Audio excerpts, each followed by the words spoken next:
Hello friends, this is Mamta Kesri and welcome back to my channel English with Mamta Kesri। तो friends आज हम लोग William Shakespeare के question को solve करेंगे। ये पार्ट 2 है, पार्ट 1 ख़त्म हो चुका था। तो फ्रेंड्स हम लोग छोटे छोटे पार्ट्स में यानी कि 8 मिनट 9 मिनट के वीडियो में विलियम शेक्सपियर से रिलेटेड जितने भी क्वेश्चन हैं हम लोग उसको कवर करने की कोशिश करेंगे, ठीक है। और छोटे छोटे पार्ट्स में रहेंगे तो आप लोग को याद करना भी बिल्कुल आसान हो जाएगा। बस 1 से 2 बार आप लोग पढ़ेंगे, बिल्कुल ही याद हो जाएगा, ठीक है। क्योंकि जो शेक्सपियर है हम सभी को पता है कि काफ़ी बड़ा सिलेबस है उनका, और इसे हम लोग अगर छोटे छोटे पार्ट्स में याद करने की कोशिश करेंगे तो बिल्कुल ईजिली आपको याद हो जाएगा। तो चलिए शुरू करते हैं पहला क्वेश्चन, ठीक है। ये देखते हैं, our myriad minded Shakespeare, this is the phrase about Shakespeare by, ठीक है। यानी कि ये जो फ्रेज है शेक्सपियर के बारे में किसने बोला है, आवर मिरर माइंडेड शेक्सपियर, यानी कि असंख्य बुद्धि के हमारे जो शेक्सपियर हैं, यह बात किसने कहा है। तो इसका उत्तर होगा एस.टी. कोलेराइज।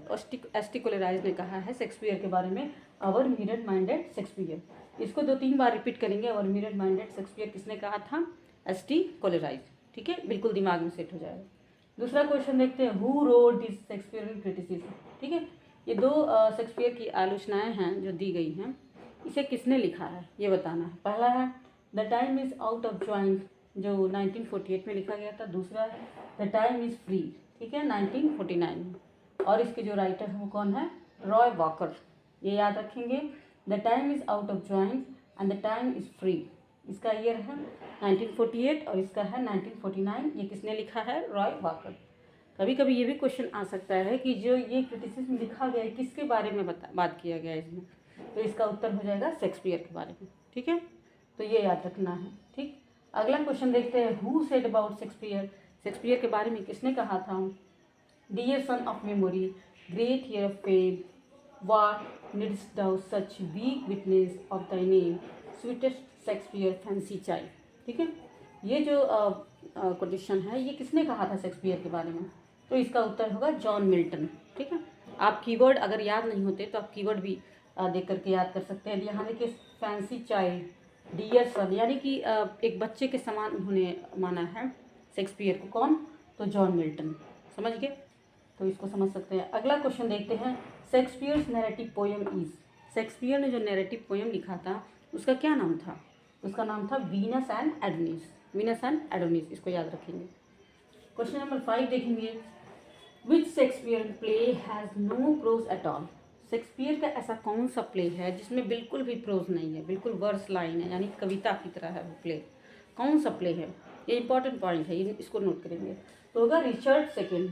रिचर्ड सेकेंड एक ऐसा उनका प्ले है जिसमें एकदम प्रोज बिल्कुल नहीं है, ठीक है, केवल उसमें क्या है, वर्स लाइन है। अगला देखेंगे, which is said to be Shakespeare's first tragedy, ठीक है। शेक्सपियर ने बहुत सारी ट्रेजेडीज लिखी और उसमें सबसे पहला ट्रेजेडी जो है वो किसे माना जाता है, तो इसका उत्तर होगा टिटस एंड्रोनिकस। टिटस एंड्रोनिकस जो उनका ट्रेजेडी है इसको सबसे फर्स्ट माना जाता है शेक्सपियर का, ठीक है।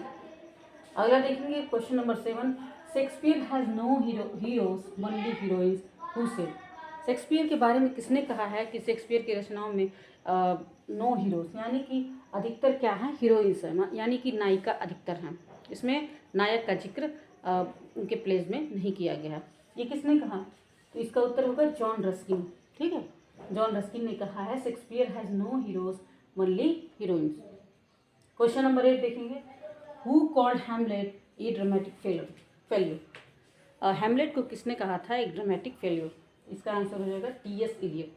टी.एस. इलियट ने कहा था, ओके। क्वेश्चन नंबर 9 देखते हैं, who called Shakespeare a drunken savage with some imagination, Shakespeare को किसने कहा था कि एक ड्रंकन सेवेज, एक सन्यासी के समान है जो कि बिल्कुल नशे में है, विथ सम इमेजिनेशन, इमेजिनेशन मतलब कल्पनाओं के साथ, तो किसने कहा था, वोल्टेयर, ठीक है। उम्मीद है ये सारे क्वेश्चन जो 9 क्वेश्चन आंसर है ये आपको याद हो गए होंगे। 1 से 2 बार इनको पढ़ेंगे आप, बिल्कुल अच्छे से दिमाग में सेट हो जाएंगे, ठीक है। तो ऐसे ही हम कोशिश करेंगे शेक्सपियर को पार्ट बाय पार्ट करके जितने भी क्वेश्चन शेक्सपियर से उनके प्लेस से बन सकते हैं उसको आपको कवर कराया जाएगा। तो अभी आप इसका स्क्रीनशॉट ले लीजिए, फिर आगे कुछ क्वेश्चन और हम देखते हैं, okay.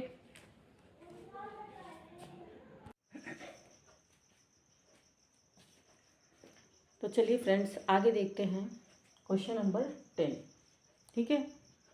Who called Shakespeare N upstart crow, यानी कि शेक्सपियर को किसने कहा था एक अपस्टार्ट क्रो, किसने कहा था? तो रॉबर्ट ग्रीन।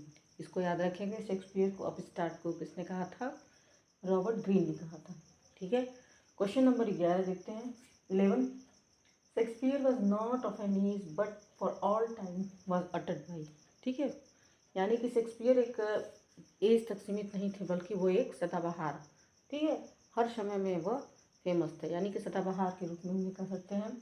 यह बात किसने कहा था शेक्सपियर के बारे में कि Shakespeare was not of an age but for all time? तो बेन जॉनसन ने कहा था, ओके। अगला देखते हैं, Shakespeare history play all together deal with a period of death, यानी कि शेक्सपियर का जो हिस्ट्री प्ले था वो कितने साल को दिखाता है, दर्शाता है? तो हो जाएगा 350 ईयर्स को दिखाता है, जो उनका हिस्टोरिकल प्लेस है, ठीक है। 13 क्वेश्चन देखते हैं, द टाइटल ऑफ लव स्लेवर लॉस्ट इज फ्रॉम, ठीक है। जो शेक्सपियर का प्ले है लव स्लेवर लॉस्ट, वो कहाँ से लिया गया है? इसका उत्तर होगा ग्लोरियोस फर्स्ट फ्रूट, ये याद रखेंगे। यहाँ देखेंगे एल एल एल है और यहाँ एफ एफ एफ है, ठीक है, यानी कि ग्लोरियोस फर्स्ट फ्रूट से लिया गया है लव स्लेवर लॉस्ट को, ओके। क्वेश्चन नंबर 14 देखेंगे, in a word he is the universal poet, वह एक यूनिवर्सल पोएट थे। यह बात whose opinion is this about Shakespeare, ठीक है। शेक्सपियर के बारे में यह ओपिनियन किसका है? तो लॉन्ग का है, ठीक है। कभी कभी उल्टा भी पूछ देता है कि ऐसे पूछ देगा कि यह जो ओपिनियन है किसके बारे में कहा गया, लॉन्ग ने किसके बारे में कहा है? तो शेक्सपियर के बारे में कहा है, ठीक है। अगला क्वेश्चन देखते हैं, it is said that Henry VIII is a work of Shakespeare and dash, यह कहा जाता है कि हेनरी VIII जो है वो शेक्सपियर और किसका, कौन शेक्सपियर और किन्होंने साथ में मिलके, कौन साथ में मिलके काम किए थे? तो इसका उत्तर होगा फ्लेचर, यानी कि शेक्सपियर और फ्लेचर मिल करके साथ में इसको किस पे काम किए थे, किस पे? हेनरी VIII पे, ठीक है। अगला देखते हैं, Roman place of Shakespeare, Shakespeare ने कौन कौन से रोमन प्लेस लिखे? तो 3 रोमन प्लेस लिखे, तीनों का नाम क्या है? Antony and Cleopatra, Julius Caesar and Coriolanus, ठीक है। कभी कभी ऑप्शन में 4 ऑप्शन दिया रहता है और उसमें पूछा जाएगा कि इसमें कौन सा रोमन प्ले नहीं है। तो जब आपको तीनों पता रहेगा तो इसके अलावा जो अगर कोई प्ले का नाम है तो वही हो जाएगा हमारा उत्तर, ठीक है। 3 रोमन प्लेस इन्होंने लिखे, Antony and Cleopatra, Julius Caesar and Coriolanus, okay. Question number 17, the story of as you like it has been taken from, यानी कि जो कहानी है एज यू लाइक इट का वो कहाँ से लिया गया है, उसका सोर्स क्या है? तो होगा लॉर्ड्स रोजालिंड, इसको याद रखेंगे। जो कहानी उनका कहानी एज यू लाइक इट वो किससे लिया गया है? लॉर्ड्स रोजालिंड से लिया गया है। क्वेश्चन नंबर 18 है, who called Shakespeare sweet swan of Avon, Shakespeare को किसने कहा था कि स्वीट सॉन ऑफ एवन, ठीक है। तो इसका उत्तर होगा बेन जॉनसन, बेन जॉनसन ने कहा था स्वीट सॉन ऑफ एवन, ठीक है। तो ये सारे क्वेश्चन जो हैं बहुत ही इंपॉर्टेंट है, आप लोग इसको दोहराएं। और लास्ट में मैं ये कहना चाहूँगी कि आप लोग एग्ज़ाम के डेट डिक्लेयर होने का वेट ना करें, ठीक है। एग्ज़ाम जितना ही डिले होगा आप लोग को उतना ही टाइम मिलेगा तैयारी करने के लिए। तो इस बात की चिंता बिल्कुल छोड़ दीजिए कि एग्ज़ाम कब होगा, ठीक है। और जो भी समय मिलता है आप लोग को पूरा पूरा उपयोग करिए पढ़ाई में, ठीक है। बस ये इसी कोशिश में रहिए कि कहाँ से मुझे सिलेबस मिले, कहाँ से मैं उसको कवर कर लूँ, ठीक है। तो आई होप ये सेशन आप लोग को अच्छा लगा होगा और ऐसे ही आप लोग बने रहिए चैनल पे। अगर चैनल पे नए हैं तो सब्सक्राइब कीजिए, ठीक है, लाइक कीजिए, शेयर कीजिए। और ऐसे ही जो शेक्सपियर के अन्य क्वेश्चन हैं आगे की सीरीज़ में आती रहेंगी, ठीक है। तब तक के लिए अगले वीडियो में मिलते हैं, धन्यवाद।